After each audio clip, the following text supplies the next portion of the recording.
जय हिंद मेरे प्यारे दोस्तों, आप सभी का एक बार फिर से सेशन इंग्लिश में स्वागत है। मेरा नाम है ऋषु और मैं आपको इंग्लिश पढ़ाऊंगा।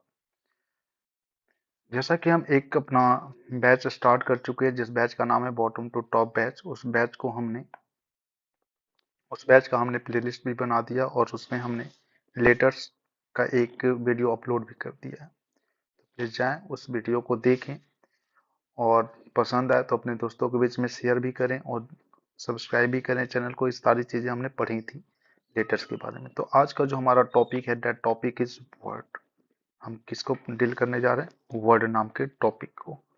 तो आइए हम वर्ड नाम के टॉपिक को पहले डील करते हैं और वर्ड के बारे में सीखते हैं, जो भी चीजें हमें सीखनी है। तो जैसा कि हमने लेटर समझा था, लेटर क्या होता है? तो लेटर होता है smallest unit of a language. कि जैसे हमारी बॉडी है, उस बॉडी की सबसे छोटी इकाई कौन सी है? सेल है। वैसे ही लैंग्वेज की जो सबसे छोटी इकाई है वो कौन है? लेटर्स। फिर जब सेल आपस में जुड़ते हैं तो जुड़ करके क्या बनते हैं? टिश्यू बनते हैं। वैसे ही जब वर्ड्स आपस में जुड़ते हैं तो लेटर्स जब आपस में जुड़ते हैं तो आपस में जुड़ करके क्या बनते हैं? वर्ड्स बनते हैं। तो अब हम वर्ड्स को डिस्कस करने जा रहे हैं। तो वर्ड्स किसके मिलने से बनते हैं? लेटर्स के मिलने से। तो इसकी डेफिनेशन क्या होगी? तो ग्रुप ऑफ लेटर्स। नहीं, अगर आप सिर्फ ग्रुप ऑफ लेटर कहते हैं तो गलत होगा। ये भी बोलना आपको कि ये मीनिंगफुल सेंस भी देता है। तो इसकी डेफिनेशन क्या है? It is a meaningful group of letters. Meaningful group of letters कहने का क्या मतलब है, समझिए आप। जैसे आपने ये शब्द लिखा YOB, क्या आपने कभी ऐसा शब्द देखा है? तो आपका आंसर होगा नहीं, हमने ऐसा कभी शब्द नहीं देखा। तो इसका मतलब है कि ये ग्रुप ऑफ लेटर्स तो है, एक वाई है, वो है, बी है, तीन लेटर के ग्रुप हैं ये। लेकिन तीन लेटर के ग्रुप होने के बावजूद भी ये वर्ड नहीं है। वर्ड नहीं होने की वजह क्या है? कि इसका कोई मीनिंगफुल सेंस नहीं। लेकिन अगर इस वर्ड को आप देखें, इस ग्रुप ऑफ लेटर्स को देखें कि ये भी तीन लेटर का ही ग्रुप है, लेकिन इसका कोई ना कोई एक मीनिंग है। और जब इसका कोई ना कोई एक मीनिंग है तो इसका मतलब है कि ये वर्ड है। फॉर एग्जाम्पल और भी आप समझ सकते हैं, जैसे हमने लिखा EPN और आपसे कहा जाए कि आप मुझे ये बताएं कि ये शब्द है या नहीं है, तो आप कहेंगे बिल्कुल शब्द नहीं है, क्योंकि ऐसा शब्द एग्जिस्ट ही नहीं करता, हमने कभी देखा ही नहीं। लेकिन अगर मैं इसी को ऐसा लिख दूं, तब आपसे पूछा जाए तो आप कहोगे यस जी बिल्कुल शब्द है, क्योंकि इसका कोई ना कोई मीनिंग आता है। तो एक ग्रुप ऑफ लेटर्स हो लेकिन उसकी कोई ना कोई मीनिंग है। अगर उसका कोई ना कोई मीनिंग है तो वर्ड है, अगर मीनिंग नहीं है तो वर्ड नहीं है। तो आपसे अब मेरा क्वेश्चन है कि अगर आप हिंदी जानते हो या फिर जो भी आपका भाषा है, अगर वो भाषा जानते हो तो उसके कितने शब्द हैं? तो बहुत सारे शब्द हैं। वैसे ही अंग्रेजी में भी क्या है? बहुत सारे शब्द हैं। उन बहुत सारे शब्दों को हम 8 कैटेगरीज में कैटेगराइज करते हैं, जिससे हमें सहूलियत हो पढ़ने में उन्हें। तो वही इसकी डेफिनेशन लिखी गई है। उसी वर्ड को इंग्लिश में ट्रांसलेट करके लिखा गया कि all the words in English language. कि जितने भी शब्द हैं अंग्रेजी भाषा के अंदर, जितने भी शब्द हैं अंग्रेजी भाषा के अंदर, उन्हें हम 8 कैटेगरीज में कैटेगराइज करते हैं। उन्हें हम 8 कैटेगरी में कैटेगराइज करते हैं, जिससे हम एक नाम से जानते हैं क्या? Parts of speech. ये होते कौन कौन से हैं? तो आइए, आप तो जानते होंगे ये कौन कौन से शब्द लिखे गए हैं। ये ये छूट गया, इसको मैं थोड़ा कंप्लीट कर लूं।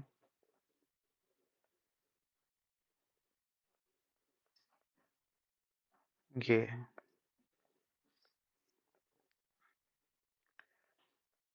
एक मिनट, लिखने में थोड़ी परेशानी हो रही है। अब देखें आप कि ये कौन कौन से हैं, तो ये आप जानते होंगे। इसकी प्रोनाउंसिएशन हमें सीखना है, क्योंकि बहुत सारे लोग क्या करते हैं, इसे गलत तरीके से प्रोनाउंस करते हैं। तो आइए हम इसकी प्रोनाउंसिएशन देखते हैं। तो फर्स्ट और सेकंड को लगभग सारे लोग सही से प्रोनाउंस करते हैं। इसे पढ़ते हैं नाउन, इसे पढ़ते हैं वो प्रोनाउन। बिल्कुल सही है, नाउन प्रोनाउन। लेकिन गलती जो स्टार्ट होती है वो तीसरे नंबर से स्टार्ट होती है और लास्ट तक चलती है। कैसे? इसे समझने से पहले मैं कुछ शब्द लिख रहा हूँ, इन शब्द को देखें आप। जैसे ये शब्द है,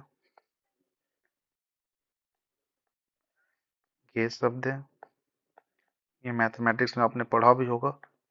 ये शब्द है। इन चारों शब्द को देखें आप, तीन शब्द को देखें आप। अगर तीनों शब्द को देखते हैं तो एक चीज कॉमन पाएंगे। इसको भी देखना है, इसको अगर आप इंक्लूड करते हैं तो चार शब्द हैं। ADJ, ADJ, ATJ, ATJ. सबके स्टार्टिंग में एडीजे ही है। तो यहां से अब एक चीज आप याद रखेंगे कि वैसे शब्द जिस शब्द में ए और जे आते हो और उसके बीच में क्या आ जाता हो, डी आ जाता हो, तो in such a case D is not pronounced. वैसे शब्द में डी की प्रोनाउंसिएशन नहीं होती, डी साइलेंट हो जाता है। अगर डी साइलेंट है तो ये जो आज तक आप एडजस्ट पढ़ते थे, इसको बिना डी के पढ़ना होगा। और अगर आप बिना डी के पढ़ेंगे तो आप क्या पढ़ेंगे जरा बताएं हम लोग। इसको आप क्या पढ़ेंगे, आप एडजस्ट, क्या पढ़ेंगे हम, एडजस्ट। तो यहाँ पे डी होता है, लेकिन डी होने के बावजूद भी क्या है, यहाँ पे साइलेंट है। वैसे ही इसको अगर पढ़ना हो तो इससे आप क्या पढ़ेंगे, यहाँ पे डी होने के बावजूद भी साइलेंट है, क्योंकि ए डी जे, ए और जे के बीच में डी आ रहा है। और जब ए और जे के बीच में आता है तो डी क्या होता है, साइलेंट होता है। तो आप मुझे बताएं, इट्स एडजॉइंट और adjoint. It's right pronunciation is adjoint. In the same way, it's not adjacent, it's right pronunciation is adjacent, क्योंकि डी क्या है, यहाँ पे साइलेंट है। तो आई थिंक आपको ये समझ में आ गया होगा। तो अब इस वर्ड पे लौटे आप। अगर इस वर्ड को देखते हैं तो क्या लिखा हुआ है, ये वर्ड लिखा हुआ है, ये वर्ड लिखा हुआ है ए डी जे। तो यहाँ पे डी क्या है, साइलेंट होगा या नहीं होगा, तो बिल्कुल साइलेंट होगा। तो इस डी को हटा के पढ़ें आप, it's right pronunciation not adjective, it's right pronunciation adjective. क्या पढ़ते हैं हम, एडजेक्टिव।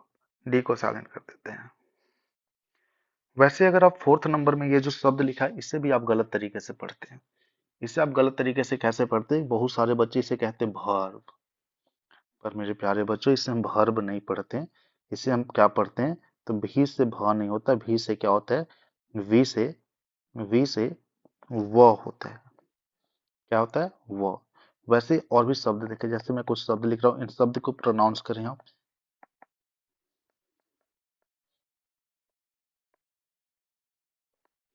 आप इन शब्द को जरा प्रोनाउंस करें, क्या प्रोनाउंस करेंगे, तो आप प्रोनाउंस करेंगे तो पाएंगे कि इससे आप पढ़ रहे होंगे फादर। पर मेरे प्यारे बच्चों, आप ध्यान दें कि लास्ट में ई आ रहा है। तो यहाँ से एक कॉन्सेप्ट सीखें आप, इसको मैं रफ कर दे रहा हूँ। कि यहाँ से आप एक कॉन्सेप्ट सीखें। वो कॉन्सेप्ट क्या है, कि अगर आपने आर लिखा हो और आर से पहले आपने कोई वावेल लिख दिया, अगर आपने कोई आर लिखा हो और आर से पहले आपने कोई वावेल लिख दिया, तो इसे हम क्या कहते हैं, इसकी राइट प्रोनाउंसिएशन क्या है, इसकी प्रोनाउंसिएशन है अ। क्या पढ़ते हैं हम इसको, अ।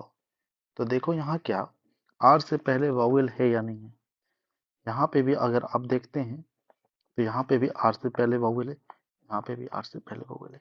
तो ये लास्ट वाले जो लेटर हैं दोनों, ये दोनों मिलकर के किसके साउंड को प्रोड्यूस करेंगे, तो अ के साउंड को। तो आप जो इसे कहते हैं फादर, इसको हम क्या पढ़ते हैं, फादर।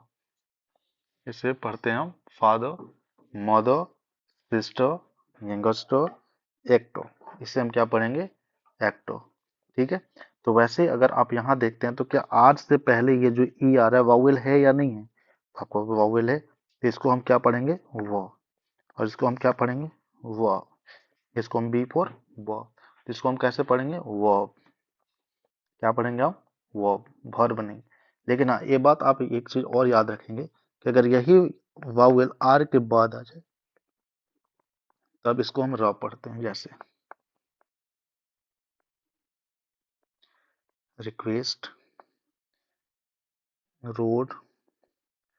ठीक है, नहीं कि इसे आप अक्वेस्ट कह रहे हो, नहीं।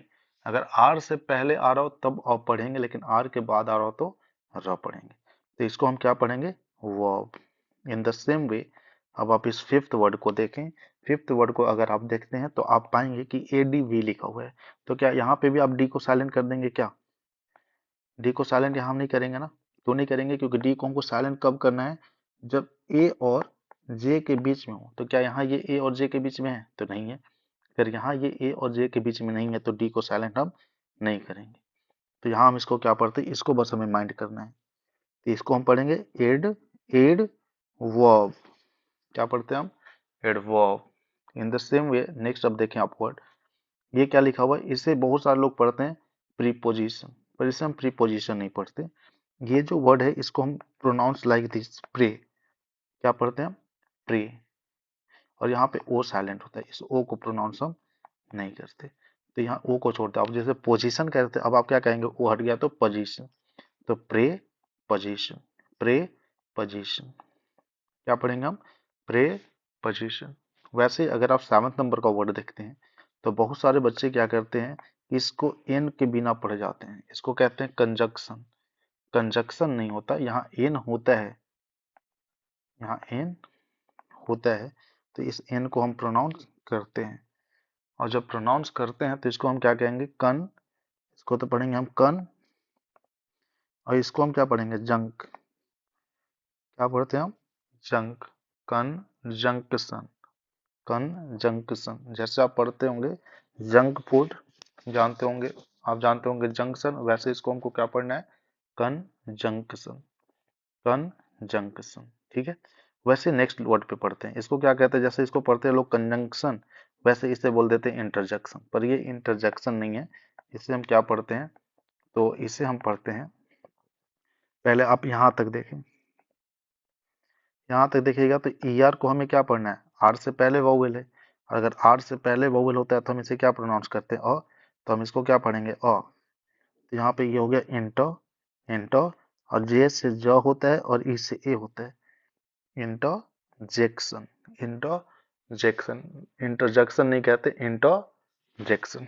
आई होप आपको ये 8 पार्ट्स ऑफ स्पीच समझ में आए होंगे। कैसे कैसे, एक बार आप मेरे साथ रिपीट करें, noun, pronoun, adjective, verb, adverb, preposition, preposition, conjunction, conjunction, conjunction, interjection, interjection। तो ये 8 पार्ट्स ऑफ स्पीच है, जो जितने भी अंग्रेजी में भाषा, अंग्रेजी भाषा में शब्द है, उनको हम 8 कैटेगरी में कैटेगराइज कर रहे थे, उसे ही हम पार्ट्स ऑफ स्पीच कह रहे थे। ये पार्ट्स ऑफ स्पीच कौन कौन से होते हैं, ये आपने देखा। अब देखिए, अब नए ग्रामेरियन जो है, मॉडर्न ग्रामेरियन, वो क्या कर रहे हैं, तो वो एक नया टर्म को जोड़ रहे हैं पार्ट्स ऑफ स्पीच के अंदर, उसका नाम है डिटरमिनर्स। क्या नाम है, डिटरमिनर्स।